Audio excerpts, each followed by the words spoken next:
Hallelujah. യേശുവേ നന്ദി. പ്രിയപ്പെട്ടവരെ, റഷ്യയിലെ പ്രശസ്തനും പ്രഗത്ഭനുമായ ഡോക്ടർ, എല്ലാവരും അറിയപ്പെടുന്ന വ്യക്തിയായിരുന്നു. പക്ഷെ അദ്ദേഹം ഒരു നിരീശ്വരവാദിയായിരുന്നു. ദൈവമില്ല എന്ന് വിശ്വസിച്ചു.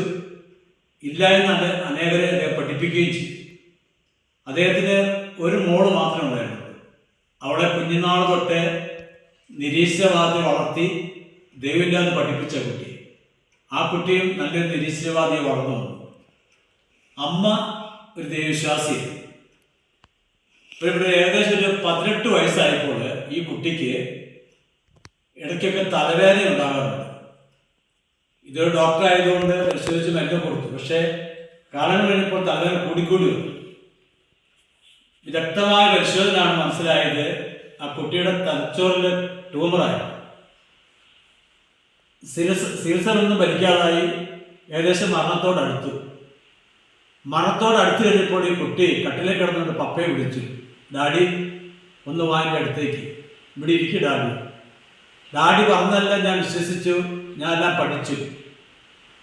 എന്നാൽ ഡാഡി, ഇപ്പോൾ എനിക്ക് ഭയങ്കര ഭയമാണ് മരണത്തെ പറ്റി.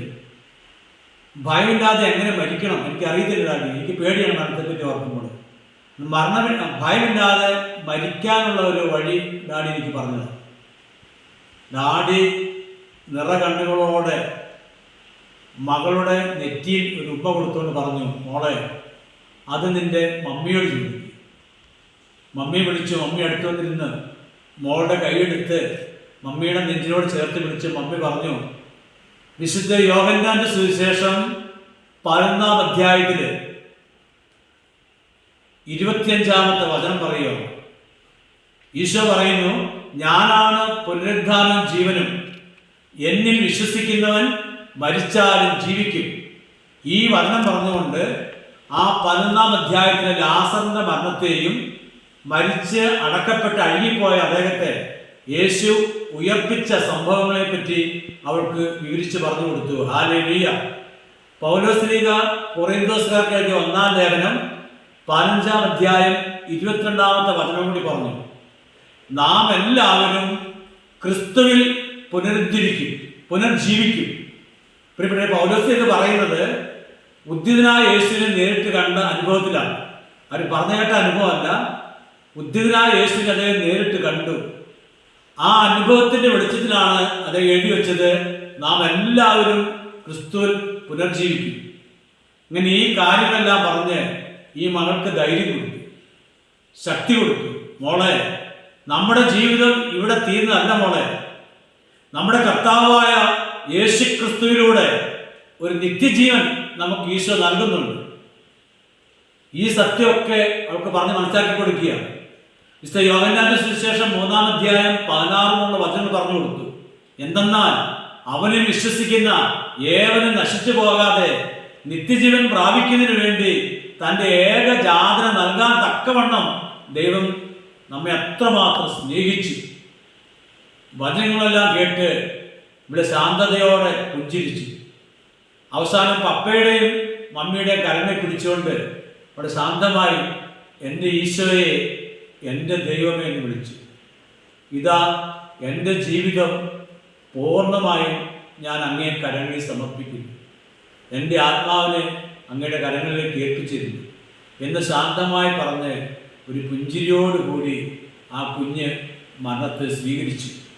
പ്രിയപ്പെട്ടവരെ, ആ നിമിഷം ആ ഡാഡി എഴുന്നേറ്റ് നിന്ന് കരങ്ങൾ ഉയർത്തിപ്പിടിച്ച് കർത്താവിനെ വിളിച്ചപേക്ഷിച്ചു. കർത്താവിനെ തൻ്റെ ജീവിതത്തിൻ്റെ രക്ഷകനും നാഥനുമായി സ്വീകരിച്ചുകൊണ്ട് അദ്ദേഹം വിശ്വാസം സ്വീകരിച്ചു.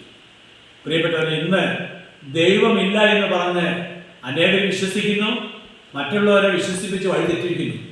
ഇതെല്ലാം നമ്മൾ ഓടിപ്പാഞ്ഞ് നടക്കുന്ന കാലഘട്ടത്തിൽ മാത്രം.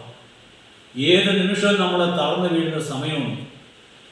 എല്ലാവരും ത്യജിക്കപ്പെട്ട് ഒന്നും പറ്റാത്തൊരവസ്ഥയിൽ കട്ടിലിന്മേൽ കിടക്കുമ്പോഴാണ് കഴിഞ്ഞ കാലങ്ങളിൽ ദൈവമില്ല എന്ന് പറഞ്ഞ് അഭികരിച്ചതിനെയും കുതിച്ച് പാഞ്ഞതിനെയൊക്കെ ഓർത്ത് പശ്ചാത്തലിച്ച് ദൈവമേ എന്നൊരു വിളി വരൂ. കർത്താവായ ദൈവമേ, അങ്ങ് ഞങ്ങൾക്ക് ഒരു നിത്യജീവൻ വാഗ്ദാനം ചെയ്തിട്ടുണ്ട്. ആ വാഗ്ദാനം സത്യമാണ് തെളിയിക്കുവാൻ അങ്ങ് തന്നെ മരിച്ചുയർത്തു. അഴിയിപ്പോയ ലാസറിനെ ഉയർപ്പിച്ച് ഞങ്ങളുടെ മുമ്പിൽ നിർത്തി. ഇതെല്ലാം ഞങ്ങൾക്ക് നൽകുന്ന സന്ദേശമാണ്. അതിന് നല്ല കർത്താവേ, അങ്ങയുടെ ക്രൂശ് മരണത്തിൻ്റെയും ഉദ്ധാനത്തിൻ്റെയും അനന്ത യോഗ്യതയിൽ ഞങ്ങൾക്കെല്ലാവരും നിത്യജീവനുണ്ട് എന്നുള്ള ബോധ്യത്തിലേക്ക്, വിശ്വാസത്തിൽ വളരുവാൻ ഞങ്ങളെ അനുഗ്രഹിക്കുന്നു. ദയവില്ലാതെ പഠിപ്പിക്കുകയും അനേകരെ പഠനത്തിൽ ഉൾപ്പെടുത്തി വിശ്വാസം നഷ്ടപ്പെടുത്തുകയും ചെയ്യുന്ന പിശാചിൻ്റെ ആ തന്ത്രങ്ങളെ തിരിച്ചറിഞ്ഞുകൊണ്ട് അതിനെ ഉപേക്ഷിച്ചുകൊണ്ട് ദൈവത്തിലേക്ക് നോക്കുവാൻ, ദൈവത്തിൽ ആശ്രയിക്കുവാൻ, എൻ്റെ കർത്താവെ, എൻ്റെ ദൈവമെന്ന് വിളിച്ച് പ്രാർത്ഥിച്ച അപേക്ഷിച്ച തോമാസ്ലിയെ പോലെ എൻ്റെ കർത്താവിൻ്റെ ദൈവമെന്ന് വിളിച്ചുകൊണ്ട് അങ്ങിലേക്ക് നോക്കി ജീവിക്കുവാൻ ഞങ്ങളെ ഓരോരുത്തരെയും അനുഗ്രഹിക്കണമേ. ആമേൻ.